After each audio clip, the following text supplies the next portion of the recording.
Good morning. How are you all?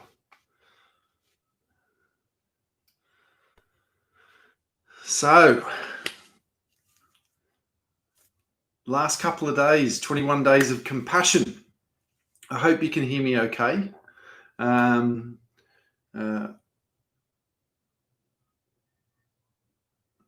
So today we're focusing on compassion for the rest of the world, or for all beings, compassion for all beings. I'm really excited to be doing this last part of this course. Some wonderful stuff that we're going to be covering. So just can you hear me okay? Can you just okay or a thumbs up or whatever you wanted to do, and we can get started.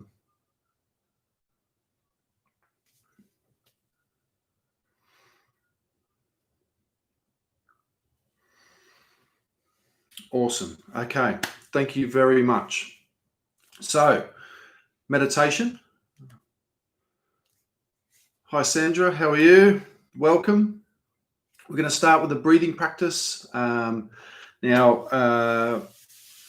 Seems not quite a compassion-focused practice, but it is, where I guess when we begin to recognize actually self-compassion is this opportunity just to take a little bit of space for ourselves and bring some attention into the movement, the constant change of our life. So wherever you are, just getting yourself comfortable.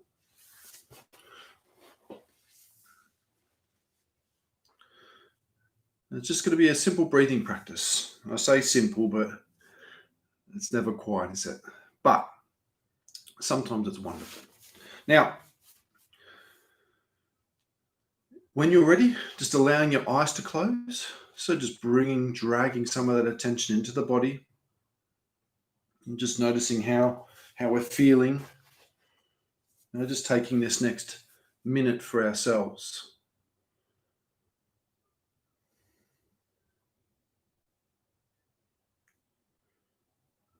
And so we just begin to feel inwardly.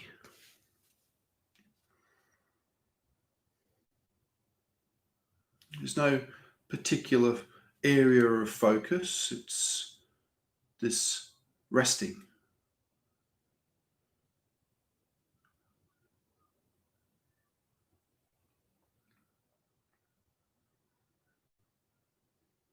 And as we rest, this breath becomes incredibly apparent. All of a sudden, we just notice this movement of our breath.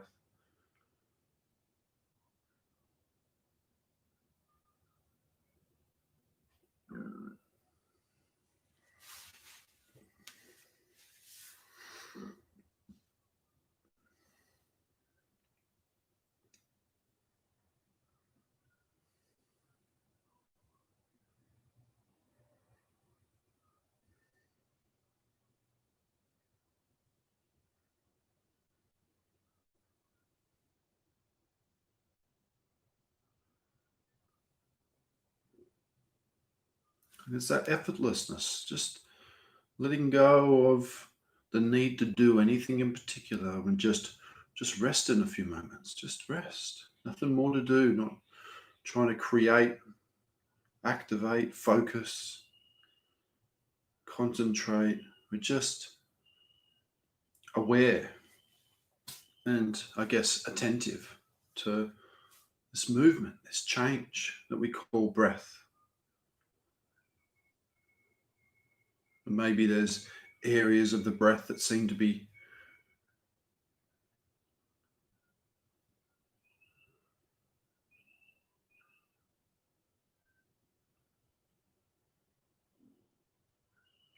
that we seem to be able to feel more than others. Maybe we can notice more the movement in our stomach, or the nose, or the mouth, back of the throat.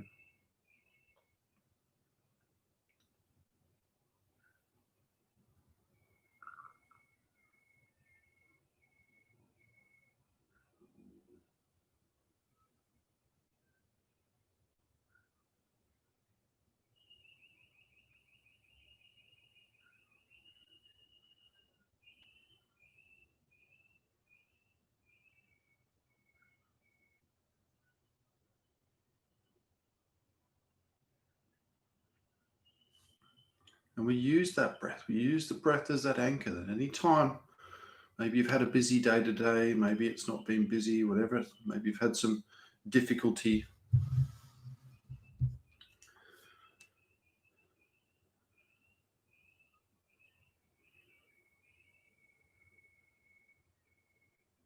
But we just allow ourselves the space just to begin to lean up against, just to start to watch. Where is my attention focused on? And then just gently bringing or guiding that attention just onto the breath, not challenging it. Right now, no more important, less important. We're just sort of relaxing.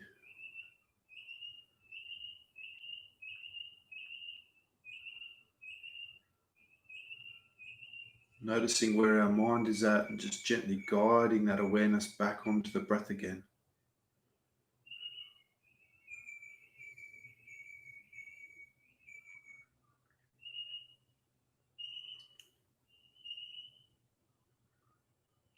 And we do that as often as we can.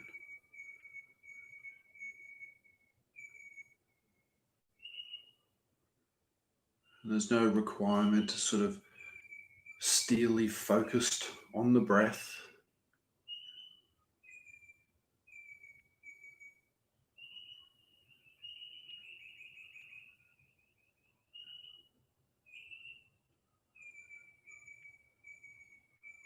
We're just interested.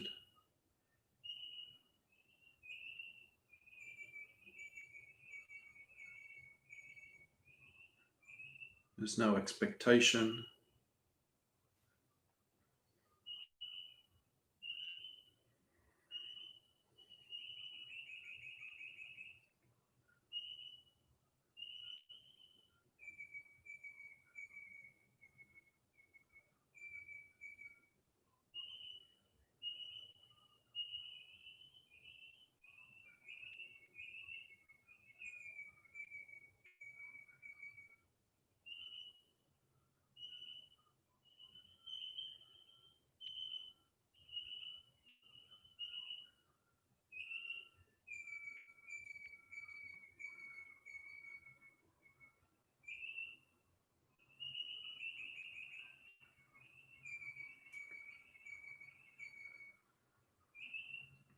Just giving ourselves the space to rest and relax and watch this movement. It's an incredibly compassionate act. This is, Thich Nhat Hanh, has that wonderful quote, compassion is a verb. And this is the action. Whilst it feels very submissive, it's hard sitting with how we're feeling, how we're thinking.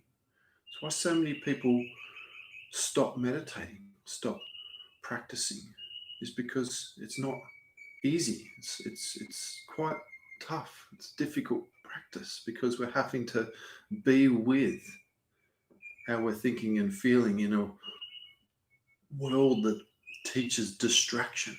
Distraction is easier. That distraction is simpler. And it is. But it doesn't help.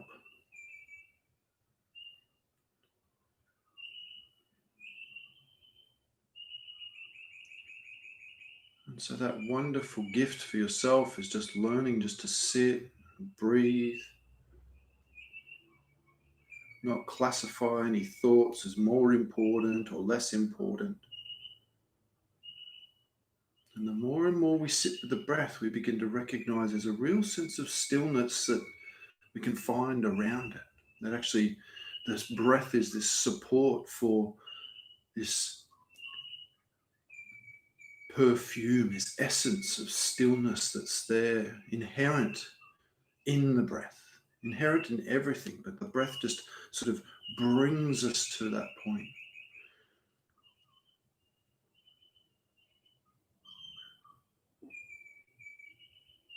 And it's not something we need to search for. There's nothing to try and find.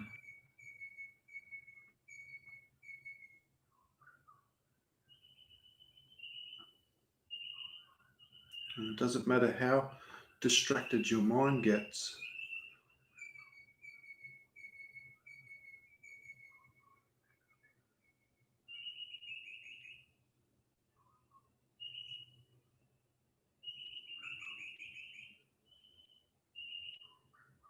Because every distraction is an opportunity for practice.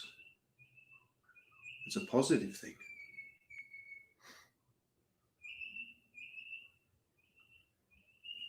To begin to be with life rather than continually distracting ourselves from it.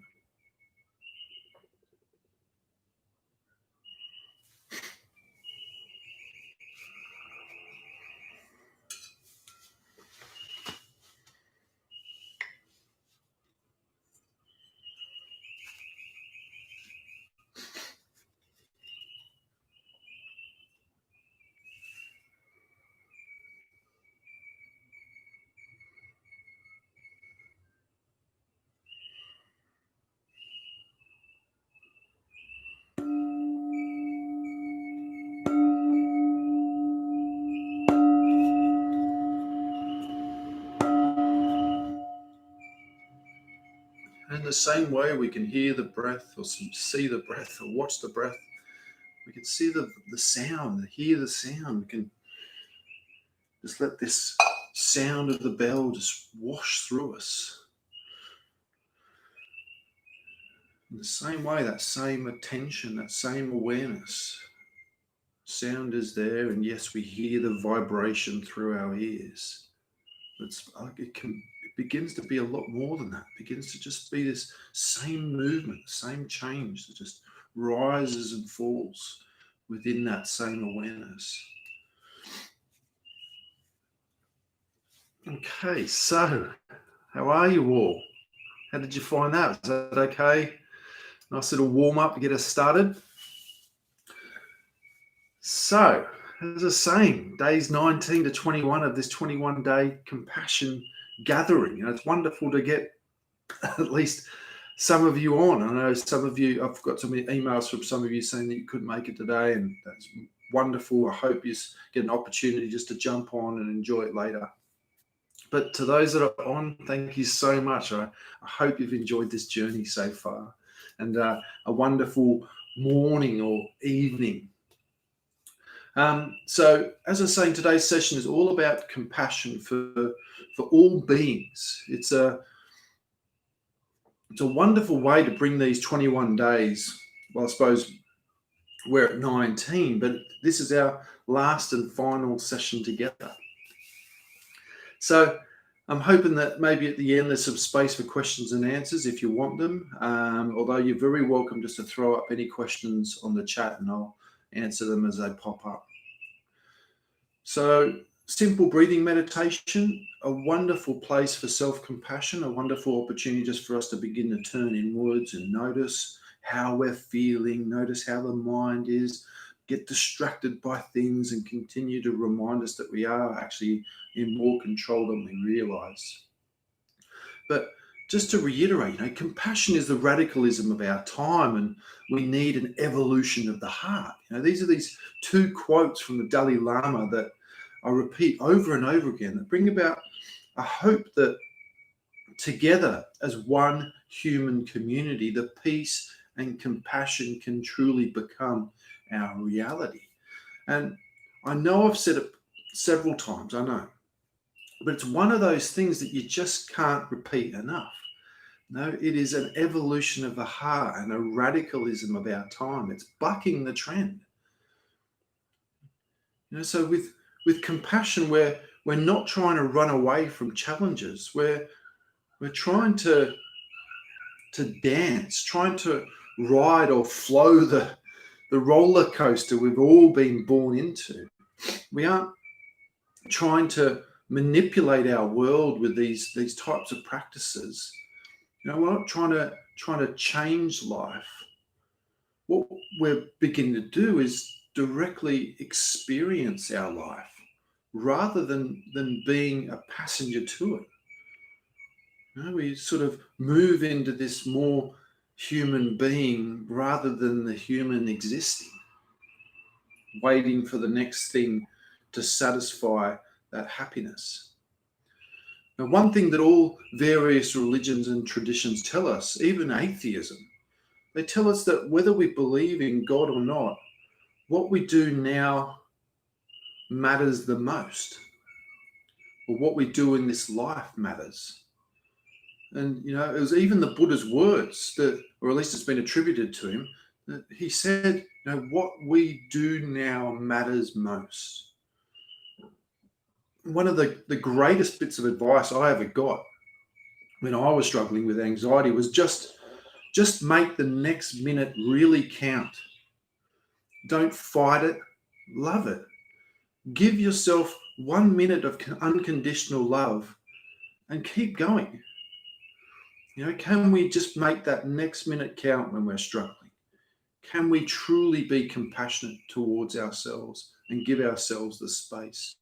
Because we're merely this vessel, and all we're doing is aligning to that which is already you, with that which is already you. I suppose it sounds quite weird to say, but it is our reality. We are at our core kind-hearted, loving, compassionate creatures. And this is what the science points to. When we are born, we're all born compassionate. It doesn't matter what our class, doesn't matter where we're born, our religion, our sex, our color, all these things. It doesn't matter. At our core, we are born as compassionate creatures. Our first action is always of compassion. And this compassionate being is already you. And I guess we know this, like right in our soul, and this is why I guess we search or we become seekers, purely because we have seemingly lost this understanding and go looking for answers from people. And we want to try and find a way to learn to navigate, to be with, to lean into and soften or become gentler with this roller coaster of emotions, that affects ultimately our well-being. It affects how we relate to those that we love, how we relate to those that we don't know, to those that test us, and our place within this world of 7 billion other beings. Now that gentleness, that compassion,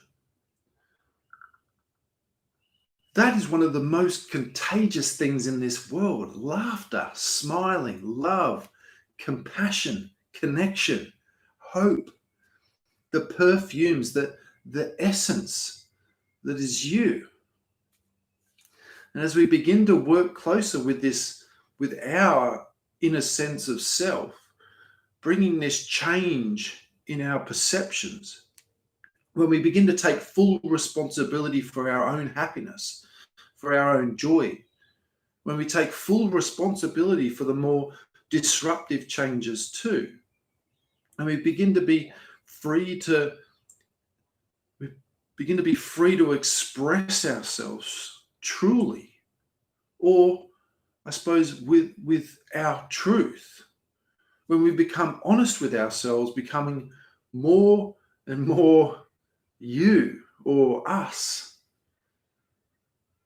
we become more generous with ourselves, more generous with time, more generous with understanding, more generous with compassion, and more generous with the light that emanates from you, from this generosity. And so we just let our challenges be that. They become opportunities for practice, opportunities for our own self-reflection, our own self-understanding, our own self-awakening, realizing our place within the entirety rather than as one single dependent person or independent. And choice is one of the key essences of awareness. Now, making wiser decisions rather than just reacting blindly to life. And it's interesting because I've been having a look at some of the stats on loneliness. And I know with COVID-19, ultimately the loneliness is expected to rise, but even beyond that, the stats on loneliness are staggering. We are the most connected we have ever been, ever, yet more lonely than we've ever been too. And do you know why? My thoughts on why we're more lonely? It's because the wisdom of the elders, that was often shared through storytelling and books and courses and these types of things, that nobody listens anymore. We're all too busy and too focused on life that nobody knows how to listen deeply anymore. Always trying to find the next best thing to do, the next practice to share. We're not feeling it anymore. And then our wisdom comes from reality stars and movie stars giving advice from a world which is not our reality. And the problem is our young people are listening. They're seeing this unreality as being their aspiration or an inspiration of what they should achieve in life. We've learned so much on the materialisticness of this world, which right now seems to be the core driver. And all this materialistic stuff just drives separation, it drives comparison, it drives lack, driving loneliness. And we're just not able to relate anymore, that everything we could ever imagine is now a dream, and this creates anxiety and a feeling of lack and feeling down. Whereas the reality is you are beauty itself. You are inexhaustible, incomparable. You are without value, and we don't need things. We don't need distraction. We don't even really need meditation. We don't need pranayamas. We don't need anything. We all already are everything. In every caterpillar, there is an opportunity to be a butterfly. The design is already there. And how many caterpillars have you seen come out of a cocoon and have actually transformed into a cat or a dog or a flower or a tree or anything, really? That everything that it was meant to be has always been there. All it did was trusted. It ate and walked. It then slept and awoke. And the same is for all creatures, including us, supposedly the most advanced species on this planet, and yet stuck thinking it is the things, the objects, the distractions that define us. Now, the true evolution of the human is not something that can be added. It has to have already been there. And it is right there, right now. Don't look for it. You'll miss it. Everything is right here with you. Where else could it be? Now, it's hard to believe, and I guess sometimes this is the trap, that we believe it's too hard, that we would never get there. Now, this is how we get trapped searching for something, looking for the next course, the next practice, the next sign. We can get so lost in looking outwardly, being sensationalized by the next best technique, that we forget that these techniques are just reiterating that you're not already enough, and that it is something else that you would need to truly complete you. These things have always been inherent in you, always. The true evolution of the human is to awaken. As the Buddha and many others have shown, that they have just let that intrinsic nature of who we are, who you are, already, just letting it emanate and shine. Krishnamurti, and I've heard others said it, that I have no intention of giving you a practice. Why would I show you how to do something that is not required for you to be who you are meant to be? And he also said, be a light onto ourselves. We are love at its essence, before the belief that we need to find it from someone else. We are at our essence, compassion, before the belief that we even need 21 days to explore it. But we are compassion. It's already there. It is as much a part of you as everything else. All we need to do is often just get out of our own way and trust that light to shine. So just returning back to our course, and I'm so grateful that you've joined me for it. And when we look back at compassion, when we look back at the last 21 days together, what have you unlearned? Or learned, I suppose. Now, what things, maybe habits, maybe internal conflicts have you eased? Now, I know some of the key points are being about being kinder to ourselves, being gentler, being softer, beginning to nurture us, understand the relationships that we have with ourselves and with others. Maybe you notice the ripples you were making. And this is something that shouldn't just stop today, or at least in the next couple of days. Maybe you heard the parrot chirping away at you. Maybe you recognize you're watering the seed of self-criticism and paused and breathed and recognize that you can't help with a heart that's filled with anxiety. I love that Thich Nhat Hanh quote. I use it all the time. I can't. It's wonderful. How can I help with a heart that's filled with anxiety, he said. So he paused and breathed and reflected and used that wisdom rather than just reaction.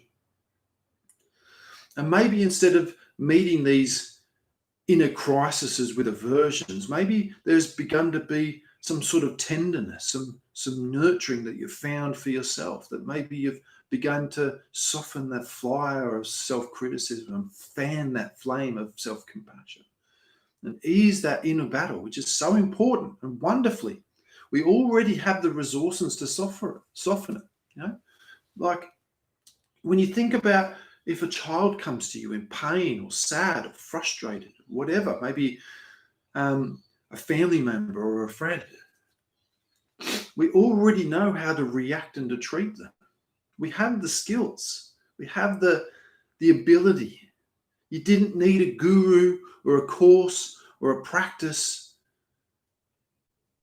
We just begin to use some of those skills that we've given to others and bring some of that back to ourselves. We forget that we're such a compassionate creature already. We just need to guide some of those resources back to us. We then began to explore compassion for our loved ones, these wonderful people that make such a difference to our life, that played such a role in getting us to where we are now. And it's wonderful just to reflect on them with gratitude and compassion. And the next step was those that we don't know. Throughout our life, we forget about our interdependence. And we see ourselves as being this separate, dependent, even now, I guess, alone. When in reality, everything that we eat and read and illuminates in front of us, like maybe your laptop or your phone, everything we drive and communicate on, have come at the cost of so many others, so many people working every day just to keep us connected and healthy in this way. It's incredible if you think about it. And it doesn't matter if they had us in mind. The key point is that all of their hard work has helped you to live and thrive. So we began to open our heart to these people that we don't know, these people that work tirelessly every day.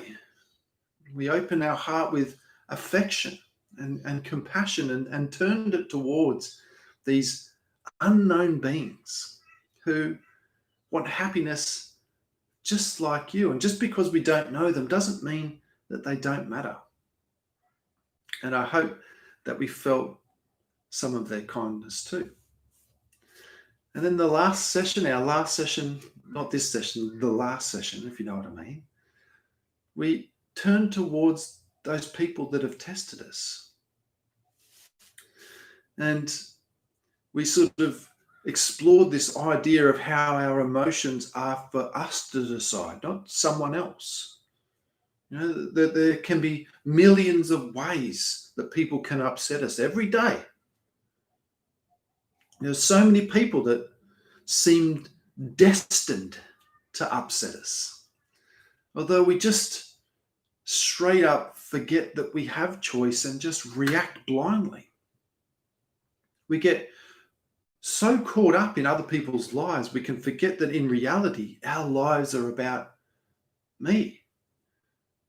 No matter how other people are, which is obviously their choice, but it doesn't have to disrupt you, me, us. And this is our choice, my choice. It is my right to choose. If we want someone to annoy us, I promise you they will. And we shouldn't give people the freedom to control our emotions. All of these privileges we should keep for ourselves. We shouldn't let others control how we feel. And if others make us angry or sad or down or even happy, we need to just step back and have that little tender, nurturing word with ourselves. So it's been a wonderful adventure together so far. And I guess I'm incredibly grateful that you've come on this little journey with us together, and I do hope you've enjoyed it. And as we begin to recognize that often out of the greatest letdowns, the greatest hurts, we've found strength that maybe no one else could have shown us. That these events can begin to become transformative. That maybe it's at the start, there was a desire when people have hurt us to prove to them how strong you can be. But in reality, all we began to do is move a little closer to our own truth. And all they did was show us the door inadvertently, not in the most joyous of ways. Now, often people who hurt us don't realize that this is just fuel for our own fire, that it will force us to explore our crises, to get stronger and wiser, and eventually have a wonderful example of how not to treat people, or at least that's my view on the people in my life that have lied or mistreated or abused my trust, among many other things. So they begin to benchmark, how we should not treat others. And this is what these people that test us do. And this led us on to today, this idea of compassion for all beings. And this is the openness that I was exploring at the start of the session, the recognition of who we are. We are this interconnected, interdependent, inexhaustible flame that has been designed to evolve into the being the light of ourselves, as Krishnamurti puts so eloquently. And that light shines so brightly, it ultimately, selflessly, shines its light for all beings. Now, compassion for all beings means exactly that we can't be discriminate, that we include everything and everyone, all beings. It means all those that have tested us, all those that have made wrong choices, that this ocean that we are a part of, like all others, this ocean of compassion that includes all of us, that we as these waves in this ocean comparing ourselves to all these other waves going on, forgetting at our core, it is this vastness, this immeasurableness, that the wave is you and the ocean is you, and from this space we give and receive compassion freely. So that's why we practice this compassion for all beings, is this recognition is actually we're not just the waves, we are the whole ocean together as one. Now, the last thing I wanted to do before we move in and do a little meditation is, I don't know whether you've got your workbook in front of you, and maybe you have, maybe you haven't, but I just want you to bring some attention to the last part of days 19 to 21, which is the wisdom part. And I've put a little box in there for you to complete. And what I want you to do, I wanted you to put some words down for you to read in 4 weeks' time. Yeah, so I want you just to put down just your thoughts. You know, if you were to take some advice from you in 4 weeks' time, what would you like that to be? You know, and maybe you're not going to do it right now. Maybe you don't have the workbook with you, and that's okay. But it's something that can be transformative. It really can. Certainly, often sometimes when we come off the back of courses, things begin to slow down again. We don't have a continuation, and sort of life just gets back in the way. And I just want this to be a little reminder that I want you to write a note to yourself, and I want you to put it on your fridge, or put it somewhere and put a date on it, that I want you to open it in 4 weeks' time and reread it to yourself, or put it somewhere, you know, that you can pull it out and have a read of maybe the advice that you'd like to give yourself in 4 weeks' time, or even if you think about where you'd like to be in 4 weeks, and reminding yourself of this inexhaustible essence that is you, and the role that compassion can play in your life and its importance. Yeah. So I'd like to open it up to you before we finish with the meditation, and that's just to see if you have any questions you'd like to ask.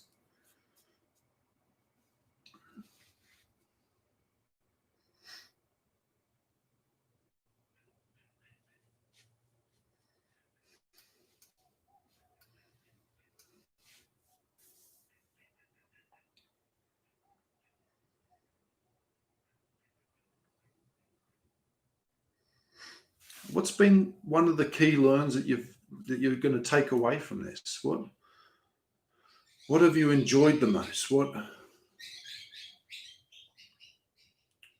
are some of the things that you found about you that's helped you in sort of maybe softening that critical voice, that negativity that doesn't help you in any way? In fact, a lot of the time it just makes our situation worse.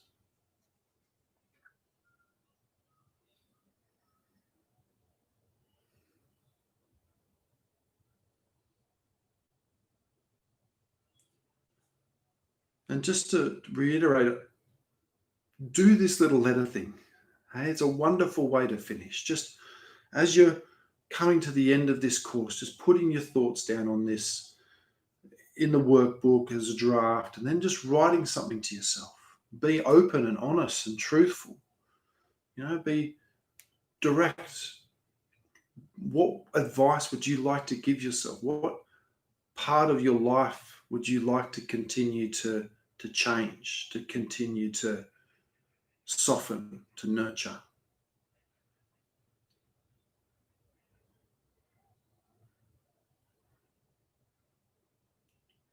Yeah, absolutely, Sandra. Positivity does work.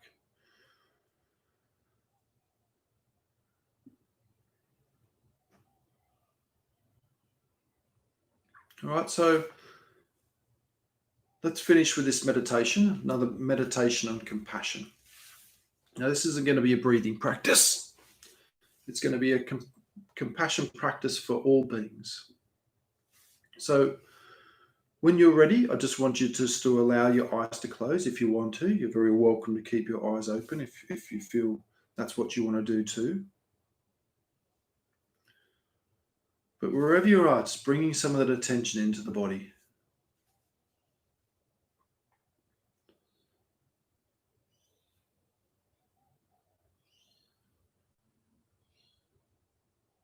And I'm just going to go quiet just for the next minute or two, just for you just to bring some attention to the movement of the life, the physical sensations of maybe sitting or lying down, the change in the breath, just all these sensations that we can't feel anything other than in this moment, and just being with what is here with you.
Now, as we begin to move into the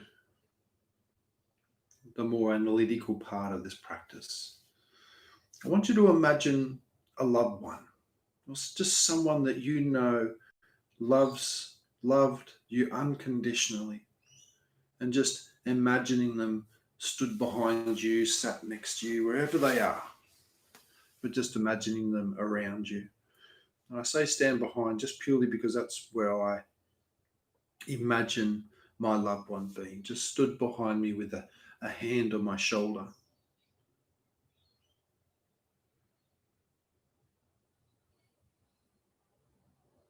And as you're imagining this person, and it doesn't need to be the most perfect person, it's just anyone or anything that loves you unconditionally, and you're just imagining this person being with you.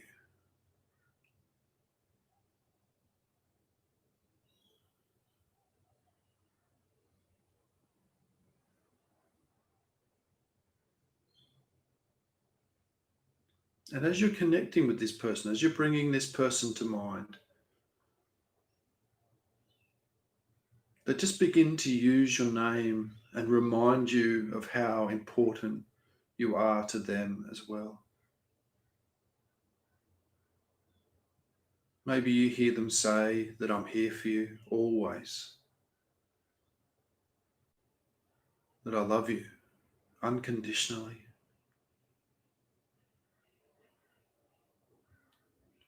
Or maybe you hear them wishing you happiness and health, and to be free from all suffering.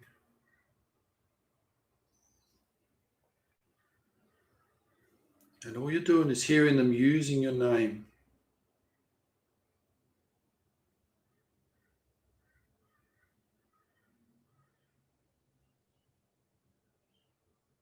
And reminding you that they have and always will be here for you.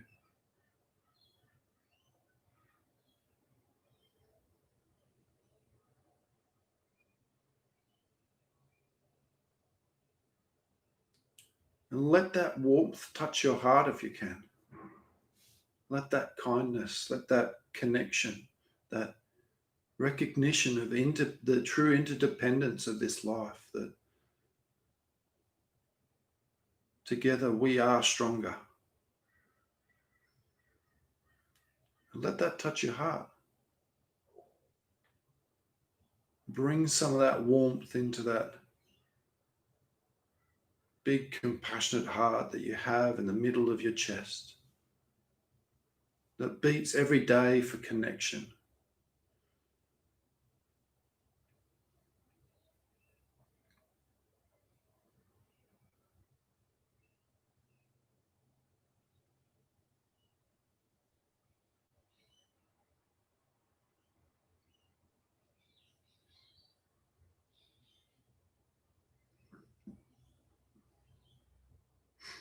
And then bringing some of that kindness for yourself too. Bring some of that awareness down into the heart area, around the heart, and feeling some of that warmth.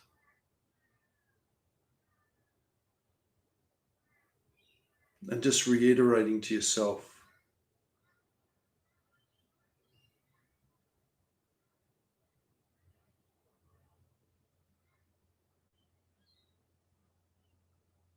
what you feel you need right now.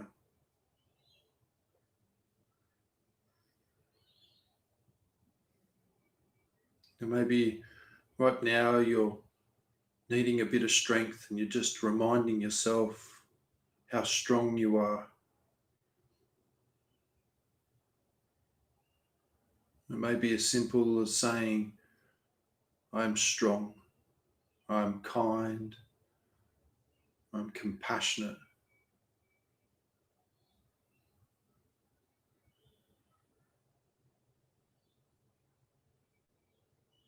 And letting that strength, that compassion rest in the warmth of your heart.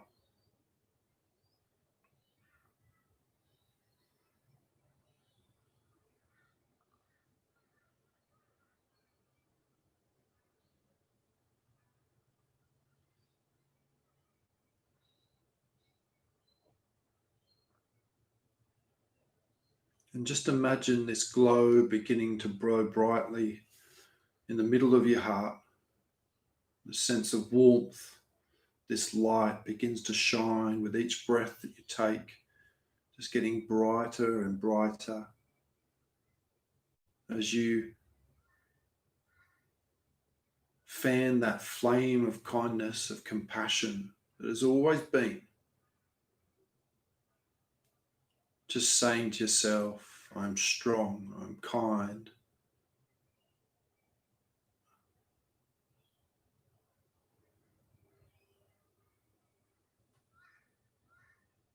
Or whatever you feel you need right now.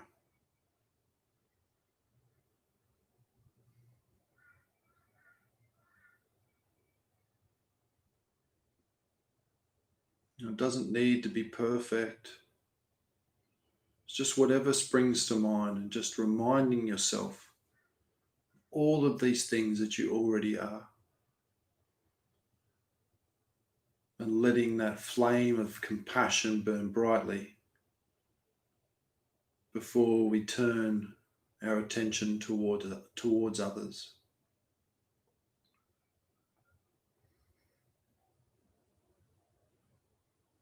And you just keep repeating, I am strong,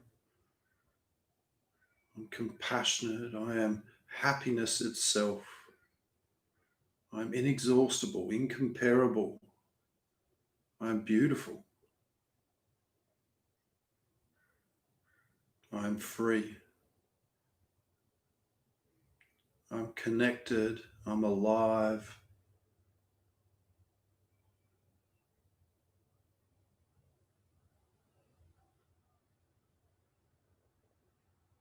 I am.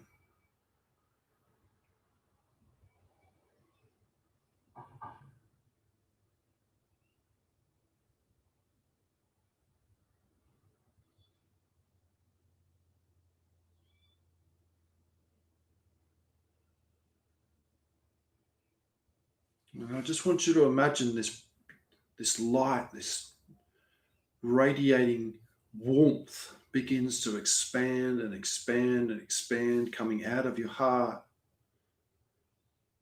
And I just want you to imagine this light just beginning to fill your entire room where you are. Now, if you're good at visualizing, you'll find this quite easy. For those that aren't, like myself, you're just doing your best. You're just imagining compassion emanating, radiating, illuminating out of your heart and just brightening up the room that you're in.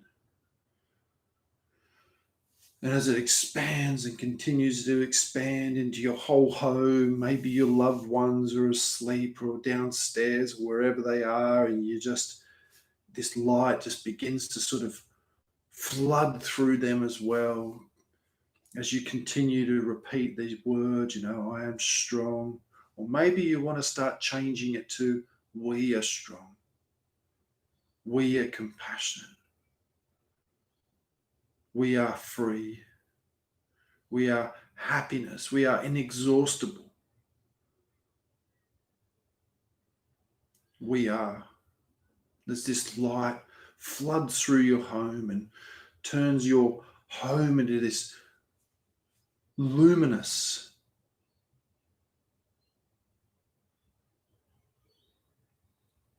space of compassion.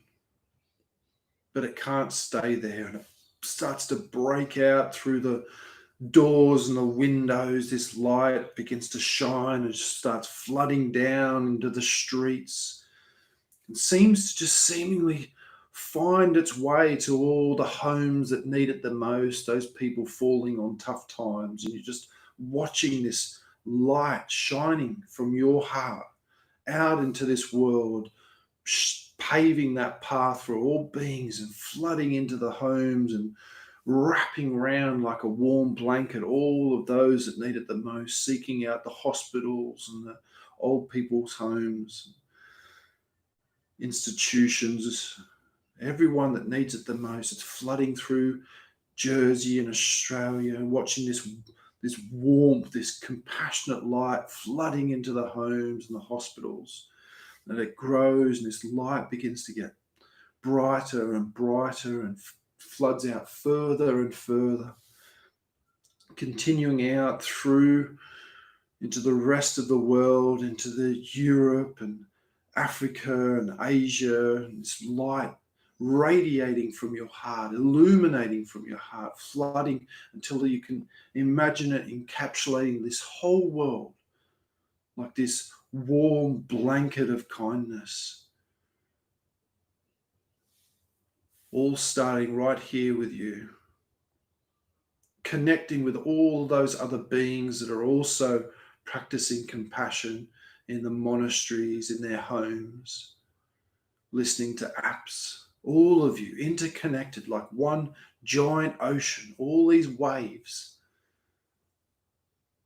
totally connected to the ocean of compassion that is what truly defines us. And feeling that, feeling part of something so much bigger, that together we are stronger. And all it took was just to sit and bring that kindness into the heart and wish and hope and feel into that ocean of compassion that we are already interconnected, that we are already a part of. And just seeing that warmth just wrapping around this world, finding all of those that need it the most. And maybe just whispering that together we are stronger. And maybe wishing, may we be happy and healthy, and may we be free from suffering. and remembering that this too shall pass.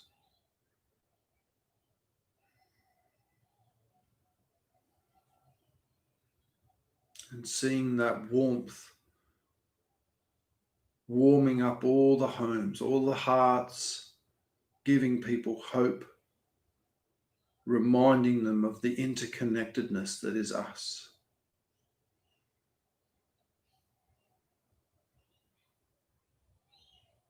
This kindness radiating out from you right now, connecting all beings without discrimination, without prejudice, no picking or choosing. It finds everyone and wraps them in the warmth of compassion.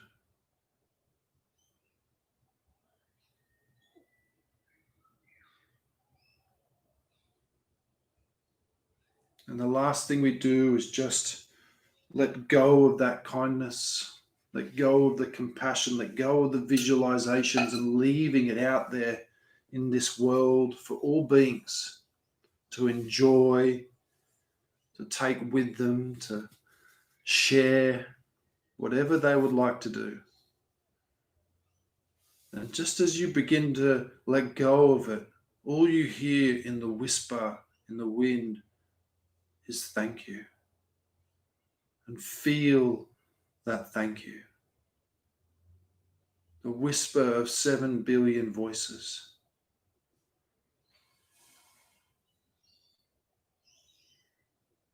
Thank you.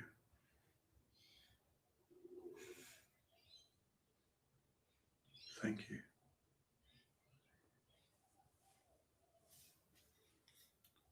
Thank you.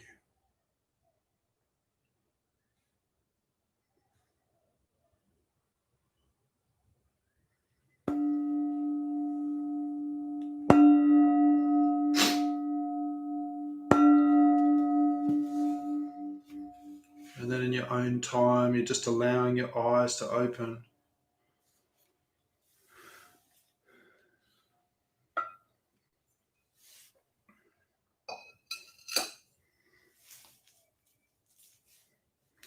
And as you're opening your eyes, maybe you can still hear the whisper of that thank you.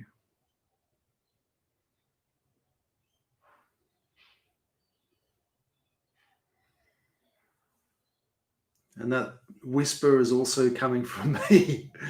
Thank you for your time, for listening, for practicing.